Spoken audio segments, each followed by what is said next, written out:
SP থেকে police থেকে বালি কয়লা গরু সমস্ত যে রাজস্বটাকে চুরি করেছে, সেই চুরি করা টাকাটা অভিষেকের কাছে আছে। মমতা ব্যানার্জির টালির ঘরে রাখতে পারেনি নিজেকে সততার প্রতীক রাখার জন্য। বিকাশবাবুকে আর মোহাম্মদ সেলিমকে খুব সাবধান করছি, এই বাংলা কিন্তু আগামী দিন আপনাদের এই কথাবার্তার জন্য আপনাদের জন্য নিরাপদ থাকবে না। নির্মল ঘোষ নামক জানোয়ারটিকে আমিও চাই না এত তাড়াতাড়ি তাড়াহুড়ো করে তুলে নিয়ে গিয়ে খুব তাড়াতাড়ি মানে কোনো হালকা কেসে উনি ভেতরে যান। ওনার এত বড় বড় কেস রয়েছে, সেগুলোকে তৈরি করার জন্য সাজানোর জন্য পুলিশকে একটু সময় দিন। মমতা বন্দ্যোপাধ্যায় কলকাতার বুকে যত বড় স্টেজই বাঁধুন, সেই শহীদরা আর মমতা স্টেজের ধারে কাছে যাবে না। তার থেকে বরঞ্চ আমি ওনাকে একটা ভালো সাজেশন দিতে চাই, ওনার থেকে অনেক ছোট হয়েও উনি নিজের শহীদ সমাবেশ করুন। এতদিন তৃণমূল ওটা তুলতে দেয়নি যে যাতে জঙ্গি যে কোনো কার্যকলাপ ওখান থেকে বিমানবন্দরে করা যায়, কিন্তু এখন তো আর সেই সরকার নেই, এখন তো দেশের সরকার, কিছুতেই থাকবে না। আর এই মুসলিম ধর্মগুরুরা এইসব ডাকফাক দিচ্ছেন না, এগুলো ওনারা এখনও বুঝতে পারছেন না যে আগের দিনটা চলে গেছে। সঙ্গে পেয়ে গিয়েছি আমরা কৌশিক দাকে। দাদা, অনেক স্বাগত আপনাকে ক্যাম্পেইন কলিং এর পর্দায়। দর্শকদেরকেও স্বাগত। দাদা, প্রথমেই একটু কালীঘাটপন্থী তৃণমূলের প্রসঙ্গে আসা যাক। জানা যাচ্ছে যে তৃণমূলের যে ব্যাংক অ্যাকাউন্ট রয়েছে সেখানে প্রায় 164 কোটি টাকার লেনদেন, কিন্তু সেই লেনদেন সম্পূর্ণ বেহিসেবি। এই আঁকড়াটা কি মাত্র 164 কোটি, নাকি তারও আরও কয়েক গুণ বলে আপনি মনে করেন? কয়েক গুণ না, কয়েকশো গুণ। অ্যাকচুয়ালি মানে আজকে তো আমরা পাপের প্রায়শ্চিত্ত করছি, তৃণমূল দলটাই বেহিসেবি। মমতা বন্দ্যোপাধ্যায় সিপিএমের বিরুদ্ধে যখন আন্দোলন করেছিলেন, তখন মানুষের মনে সিপিএমের বিরুদ্ধে ক্ষোভ চরম আকার ছিল। সেই সময় মমতা বন্দ্যোপাধ্যায়ের আন্দোলনটাও বেহিসেবিই ছিল। মমতা বন্দ্যোপাধ্যায়ের আন্দোলন, আমরা যে আন্দোলন মমতা বন্দ্যোপাধ্যায়ের নেতৃত্ব করেছি, তার কিন্তু কোনো হিসেব ছিল না, শুধু গণতান্ত্রিক ধারা ছিল, কিন্তু সেই আন্দোলনটাও বেহিসেবি ছিল। কিন্তু আমরা তখন বুঝতে পারিনি যে সেই মমতা বন্দ্যোপাধ্যায় সরকারে এসে চুরি জচ্চুরিটাও বেহিসাবি করবে। আর অনেকে এখনও বলে থাকেন যে মমতা বন্দ্যোপাধ্যায় তো হয়তো সৎ। আচ্ছা, আপনি বলুন তো, মমতা বন্দ্যোপাধ্যায় যদি সৎ হতেন, মমতা বন্দ্যোপাধ্যায় সরকারের মুখ্যমন্ত্রী থাকাকালীন এত চুরি সরকারে হচ্ছে, এত চুরি তৃণমূল কংগ্রেসের লোকেরা করছে, ছেলেরা করছে, মেয়েরা করছে, সেটা মমতা বন্দ্যোপাধ্যায় জানতেন না কিছু? এটা কোনো মানুষ বিশ্বাস করবেন? তাহলে মমতা বন্দ্যোপাধ্যায় যে সততার প্রতীক, এই কথাটা লেখা তৃণমূল কংগ্রেস 2021-এর আগে থেকে বন্ধ করে দিল কেন? আবার যেখানে দেখা যাচ্ছে যে ক্রমেই এই মমতা বন্দ্যোপাধ্যায় নিঃসঙ্গ একা হয়ে যাচ্ছেন। যেই মদন মিত্র, আপনি যেহেতু পানিহাটির বাসিন্দা, তো সেই জন্য পানিহাটি কামারহাটিকে যমজ শহর বলা হয়, তো সেই কামারহাটির প্রাক্তন বিধায়ক এবং বর্তমানেও তিনি অবশ্য জয়লাভ করেছেন, সেই মদন মিত্র যিনি তৃণমূল কংগ্রেসের আশা ভরসা সমস্ত কিছু ছিলেন, দিদির কথাই যার কাছে বেদবাক্য ছিল, যার জন্য তিনি জেলে পর্যন্ত গিয়েছেন, সেই দিদিকে তিনি লিখলেন দুঃখিত। আবার তিনি চলে গেলেন সেই ভালো তৃণমূলের দলে। তো মদন মিত্রর এই চলে যাওয়ার পরে যথেষ্ট বিক্ষুব্ধ দলনেত্রী মমতা বন্দ্যোপাধ্যায়, তিনি বলছেন লোটা কম্বল নিয়ে যারা যাচ্ছেন যান, তাতে কোনো কিচ্ছু আসে যায় না, যারা রয়েছেন তারাই দলের জন্য, বর্তমানে যারা দলে রয়েছেন আর কি, তাদের জন্য স্বর্ণখনি। মানে যারা গেছেন, ভালো তৃণমূল বলে যারা যাচ্ছেন, তাদেরকে মমতা ব্যানার্জি বলছেন সোনার খনিটা ওনারা নিয়ে গেছেন এখান থেকে। আর যারা এখনও ওনার সঙ্গে আছেন, তাদেরকে দিয়ে উনি আবার সোনার খনি খনন করাবেন কোনো রকমে ক্ষমতায় ফিরে আসতে পারলে। তবে মমতা বন্দ্যোপাধ্যায় সেগুড়ে বালি।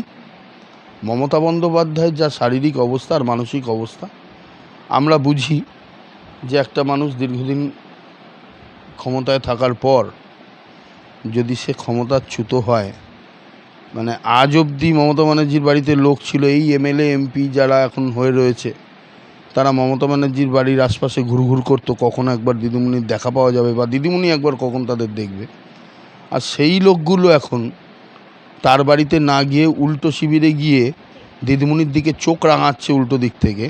এটা দেখতে তার অনুভূতিটা কি হয় আমরা জানি। আর মমতা ব্যানার্জি এই অনুভূতি বেশি দিন আর নিতে পারবেন বলে আমার মনে হয় না। আবার অপরদিকে সামনে আসছে ২১শে জুলাই, তথাকথিত তৃণমূলের মহা সমাবেশের সেই আবেশ আবার ফিরিয়ে আনার জন্য বদ্ধপরিকর মমতা বন্দ্যোপাধ্যায়। তিনি বলছেন শূন্য থেকে শুরু হবে, যারা রয়েছেন তাদেরকে নিয়েই আবার নতুন করে পথ চলা শুরু করব। ২১শে জুলাই যারা শহীদ হয়েছিলেন মমতা বন্দ্যোপাধ্যায় বুঝতেও পারছেন না সেই শহীদরা আর মমতা ব্যানার্জির কাছে ফিরবে না। মমতা বন্দ্যোপাধ্যায় কলকাতার বুকে যত বড় স্টেজই বাঁধুন, সেই শহীদরা আর মমতা স্টেজের ধারে কাছে যাবে না। সেই শহীদদের পরিবারের কোনো পরিবারের লোকেরা কেউ আর মমতা বন্দ্যোপাধ্যায়ের ধর্ণা স্টেজে যাবে না। তার কারণ মমতা বন্দ্যোপাধ্যায় সেই দিনই শহীদ সমাবেশ শেষ করে দিয়েছেন যেদিন শুভেন্দু অধিকারী যুব সভাপতি থাকা সত্ত্বেও তাকে সরিয়ে দিয়ে দেবকে শহীদ দিবসের মঞ্চে তুলে পাগলুরে ডান্স করিয়েছেন। সেদিনই শহীদরা মমতা বন্দ্যোপাধ্যায়ের কাছ থেকে সরে গেছেন এবং সেদিন থেকেই মমতা বন্দ্যোপাধ্যায়ের পতন শুরু, সেদিন থেকেই অভিষেক বন্দ্যোপাধ্যায়ের উত্থান শুরু। খেয়াল করে দেখুন, মানে যেদিন থেকে অভিষেক বন্দ্যোপাধ্যায়ের উত্থান শুরু করেছেন মমতা বন্দ্যোপাধ্যায়, সেদিন থেকে তৃণমূল কংগ্রেসের পতন শুরু হয়েছে। ওই দিনই ২১শে জুলাই ব্রিগেডের মাঠে দাঁড়িয়েই আমি বুঝতে পেরেছিলাম আর ঠিক করেছিলাম এই দলটা আর আমাদের জন্য নয়, এই দলটা থেকে আমাদেরকে ছেড়ে দিয়ে অন্য কোনো রাজনৈতিক দলে যোগ দিতে হবে। তবে এই যে শহীদ পরিবার, তাদের উদ্দেশ্যেও তো মমতা বন্দ্যোপাধ্যায় অন্যরকম মন্তব্য পেশ করছেন। তিনি বলছেন যে শহীদ পরিবার কখনো ভয় পেয়ে আবার কেউ টাকার লোভে তারা এখন বালিশ শিবিরে নাম লিখিয়েছেন। ওই যে বললাম, কিছু একটা বলে বাঁচতে হবে। মিথ্যে বলাটা ওনার জীবনের একটা পেশা। আগে ভাবতাম রাজনৈতিক কারণে বলেন, এখন দেখছি না, উনি নিজেকে বাঁচানোর তাগিদে বলেন। আজকে যদি ধরুন, আমি কথার কথা মেনেই নিলাম সেই শহীদরা অন্য শিবিরে নাম লিখিয়েছেন, তাহলে মমতা ব্যানার্জি কাদের জন্য শহীদ স্মরণে সভা করছেন? নতুন করে শহীদ তৈরি করবেন নাকি? তাহলে নতুন করে শহীদ তৈরি করে সভা করতে হবে, নাহলে ওনার কাছে শহীদই নেই। আর শহীদদের জন্য উনি সভা করবেন কী করে? তার থেকে বরঞ্চ আমি ওনাকে একটা ভালো সাজেশন দিতে চাই, ওনার থেকে অনেক ছোট হয়েও উনি নিজের শহীদ সমাবেশ করুন। উনি রাজনৈতিকভাবে শহীদ, তৃণমূল কংগ্রেসটা রাজনৈতিকভাবে শহীদ, তাদের একটা সভা করুন। উনি এই সভার পেছনে ব্যাকড্রপে ব্যানারটা এরাম লাগান, তৃণমূল কংগ্রেসের রাজনৈতিকভাবে শহীদ হওয়ার সভা। আর এই ২১শে জুলাই উনি যত জোর জার করে টেনে টুনে করুক, এবছরের শহীদ সমাবেশ ওনার জীবনের শেষ শহীদ সমাবেশ। আগামী বছর থেকে উনি দেখবেন আর শহীদ সমাবেশ করতে ধর্মতলায় যাবেন না। যে মমতা বন্দ্যোপাধ্যায় তার ধ্যান জ্ঞান সর্বত্রই অভিষেক বন্দ্যোপাধ্যায়, অথচ এই অভিষেক বন্দ্যোপাধ্যায়ের বিরুদ্ধেই এক রাশ ক্ষোভ উগরে দিয়ে একের পর এক শীর্ষ নেতৃত্ব মমতা ঘনিষ্ঠ সবাই তাদের সঙ্গ ত্যাগ করছেন। এখনও পর্যন্ত অভিষেক মোহ কাটেনি মমতা বন্দ্যোপাধ্যায়। কার্যত আরও একবার স্পষ্ট করে দিলেন নেত্রী। তিনি বললেন বাঘের মতন লড়াই করেছে, বেইমান যারা তাদের জন্য ক্ষমা প্রার্থী। এইসব বাঘের মতো লড়াই করেছেন বলে মমতা বন্দ্যোপাধ্যায় অভিষেককে আঁকড়ে ধরে রাখতে চাইছেন, কারণ মালটা পুরোটাই অভিষেক নিজের কাছে রেখে দিয়েছে। মমতা বন্দ্যোপাধ্যায় সবাইকে ছাড়তে পারে, এখন অভিষেককে ছাড়তে পারবে না। আর বাকিরা যারা অভিষেককে ছেড়ে যাচ্ছে তার অনেক আগেই মন থেকে মমতা বন্দ্যোপাধ্যায় অভিষেককে ছেড়েছিলেন, কিন্তু এখনও লোকের সামনে দেখাতে আর অভিষেককে কাছে ধরে রাখার তার কারণটা হচ্ছে পুরো মালটা অভিষেক নিজের কুক্ষিগত করে রেখেছে। এসপি থেকে পুলিশ থেকে বালি কয়লা গরু সমস্ত যে রাজস্বটাকে চুরি করেছে, সেই চুরি করা টাকাটা অভিষেকের কাছে আছে। মমতা ব্যানার্জির টালির ঘরে রাখতে পারেনি নিজেকে সততার প্রতীক রাখার জন্য, তাই জন্যই অভিষেককে ছাড়তে পারছে না, আর কোনো কারণ নেই। যেই পালাবদল হলো, দেখা গেল যে ৪ তারিখ দুপুরের পর থেকে ইতিমধ্যে বিভিন্ন জায়গায় জয় শ্রীরাম বলে কিংবা ওই গেরুয়া বসন পরে তারা হঠাৎ বিজেপি হয়ে গেলেন। এরকমই যারা যে নেতৃত্ব বা যারা অন্য দলে ছিলেন তারাও হঠাৎ করে পালাবদলের সঙ্গে সঙ্গেই নিজেদের দল বদল করার জন্য উঠে পড়ে লাগলেন। এতদিন পর্যন্ত যিনি ইন্ডাস্ট্রিতে ধোঁয়া ধোঁয়া দেখতেন ওই চুল্লির ধোঁয়া দেখে, সেই রচনা বন্দ্যোপাধ্যায় তিনি এখন বলছেন আমি শুভেন্দু অধিকারের মহা বড় ভক্ত। আগে একটু হেসে নি। মানে বুঝতে পারছেন গিরিগিটি কাদের বলে?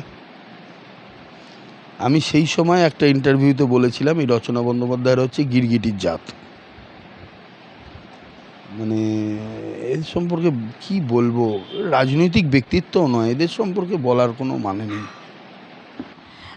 দাদা, আপনি নিজে অত্যন্ত সুদক্ষ গায়ক এবং সংস্কৃতি বা সাংস্কৃতিক যে পরিক্ষেত্র আছে তার সঙ্গেও দীর্ঘদিন ধরে রাজনীতির পাশাপাশি যুক্ত। প্রায় 18 বছরেরও বেশি সময়, 2 দশকেরও কাছাকাছি সময় নির্বাসন কাটিয়ে আবার ফিরছেন তসলিমা নাসরিন। কিভাবে দেখছেন বিষয়টিকে? প্রথম বলুন আমি গায়ক, আপনি কোথা থেকে জানলেন? দেখুন, তসলিমা নাসরিনকে আমরা অত্যন্ত শ্রদ্ধা করি। তার যে সাংস্কৃতিক কার্যকলাপ তাকেও আমরা অত্যন্ত শ্রদ্ধা করি। সেটা নিয়ে আমরা দীর্ঘকাল দুঃখিত। আমরা শুধু দুঃখিত নই, ভারতবর্ষের প্রচুর মানুষ দুঃখিত। উনি যে আবার ফিরছেন এটা আমাদের কাছে অত্যন্ত আনন্দের বিষয়। তার মানে আপনারা বুঝতে পারছেন যে বাংলার একটা সামগ্রিক পরিবর্তন হচ্ছে, সেটা সাংস্কৃতিক দিক থেকেও হোক, আর বাংলার বা ভারতবর্ষের যেটা চরিত্র, বরাবর অসহায়কে শেল্টার দেওয়া, আশ্রয় দেওয়া, সেই কালচারটা এই তৃণমূল কংগ্রেস, সিপিএম এরা পশ্চিমবঙ্গ থেকে উঠিয়ে দিয়েছিল। তারা তসলিমা নাসরিনকে এখান থেকে বিভিন্ন সময় চলে যেতে বাধ্য করেছে।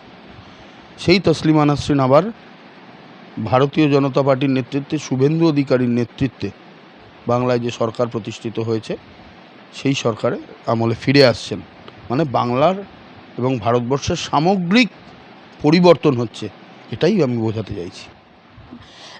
তবে এতদিন পর্যন্ত যে সমস্ত কোটানকোট বিনোদন মাফিয়ারা ছিলেন, যারা বিভিন্ন সময়ে নানা রকমভাবে ব্যান কালচারের সূচনা করেন, দেখ না দেখ এর ওর তার, মানে যারা বিনোদন জগতের সঙ্গে যুক্ত, তারা তাদের সুরের সঙ্গে সুর না মেলালেই তাদেরকে সম্পূর্ণ উৎখাত করে দেওয়া, তাদেরকে নানা রকমভাবে হেনস্থা করা, তাদের প্রতি কি একটা ভালো পজিটিভ মেসেজ যাবে এর ফলে? অবশ্যই ভালো মেসেজ যাবে। ভালো মেসেজ সেদিন থেকেই যাওয়া চালু হয়েছে যেদিন থেকে স্বরূপ বিশ্বাস, অরূপ বিশ্বাস এদের পতন চালু হয়েছে। এদেরকে শাস্তিমূলক ব্যবস্থা নেওয়া হয়েছে এই সরকারের পক্ষ থেকে। সেদিন থেকেই এই মেসেজ যেতে চালু করেছে। টালিগঞ্জের বা বাংলার কলাকুশলীরা অত্যন্ত আনন্দিত এবং আশ্বস্ত যে ওই ব্যান্ড কালচার, শুধু ব্যান্ড কালচার না, তাদেরকে শারীরিকভাবে নির্যাতন, মানসিকভাবে নির্যাতন, তাদেরকে নিজেদের বিছানায় যেতে বাধ্য করা, এই যে একটা নোংরা, মানে কি বলবো, বাংলাকে এরা কোন পর্যায়ে নিয়ে যাওয়ার চেষ্টা এরা সামগ্রিকভাবে করেছে। জেলা জেলা থেকে শুরু করে কলকাতার টালিগঞ্জ, যে টালিগঞ্জে উত্তম কুমার, সুচিত্রা সেনদের মতো নায়ক নায়িকারা সারা পৃথিবীতে উজ্জ্বল করেছে নাম, যে টালিগঞ্জে কি বলবো, বিশ্বজিৎ চট্টোপাধ্যায় থেকে শুরু করে বড় বড় শিল্পী, সত্যজিৎ রায়রা, মানে ঘেন্না লাগে যে এই ধরনের একটা বাংলায় আমরা এই বেশ কিছুদিন বেঁচেছিলাম। আমাদের জীবনের চ্যাপ্টার থেকে এই 15টা বছর যদি সরিয়ে দেওয়া হয়, ভগবান যদি সরিয়ে দেন, খুব খুশি হব। তবে এই যে তসলিমা নাসরিনের ফিরে আসা, এটা নিয়েও বিভিন্ন রকম অন্য রাজনৈতিক সমীকরণ দেখতে পাচ্ছেন বামেরা, বিশেষত বাম নেতা বিকাশ রঞ্জন ভট্টাচার্য।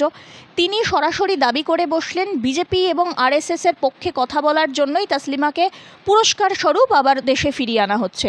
শুধুমাত্র তাই নয়, তিনি চ্যালেঞ্জ জানিয়েছেন রীতিমতন। তিনি বলছেন যে তসলিমা একবার উগ্র হিন্দুত্ববাদের বিরুদ্ধে কথা বলুন, তারপরে তিনি আসল ব্যাপার টের পাবেন। তিনি মহিলা, তিনি তার বাকস্বাধীনতা আছে, সব কিছুই আছে, তিনি ফিরে আসছেন ভালো কথা, কিন্তু তার মানে এমন নয় যে তিনি সম্পূর্ণ স্বাধীন।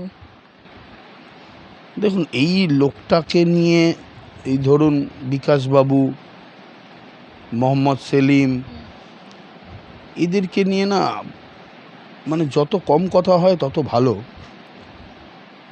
উনি কে? তসলিমা নাসরিন কতটা বাকস্বাধীনতা পাবেন, কতটা স্বাধীন হবেন, উনি কে? উনি, ওনার কথাটুকু বলার বাকস্বাধীনতা ওনার আছে, মানে এমন নয় যে মানুষ ওনাদেরকেও যা মনে হবে তাই বলার স্বাধীনতা দিয়েছে। বিকাশবাবুকে আর মোহাম্মদ সেলিমকে খুব সাবধান করছি, এই বাংলা কিন্তু আগামী দিন আপনাদের এই কথাবার্তার জন্য আপনাদের জন্য নিরাপদ থাকবে না।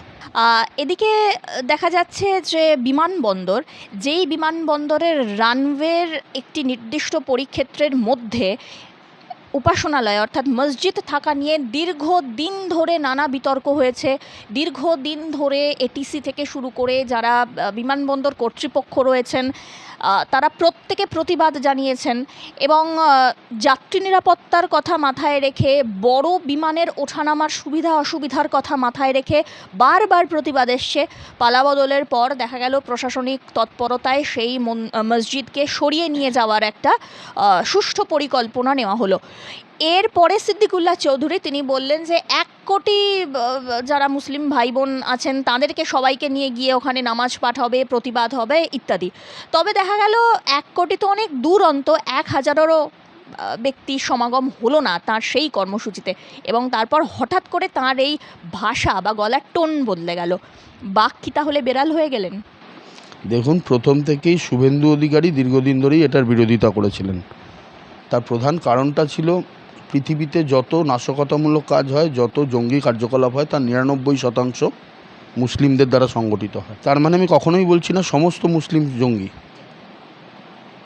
তো একটা কলকাতা বিমানবন্দরের মতো এত ভাইটাল প্লেস, যেখানে এটা প্রমাণিত যে মুসলিম জঙ্গিরা মসজিদ, মাদ্রাসা এই সমস্ত জায়গা থেকেই সমস্ত জঙ্গি নাশকতামূলক কাজকর্মগুলো কন্ট্রোল করে।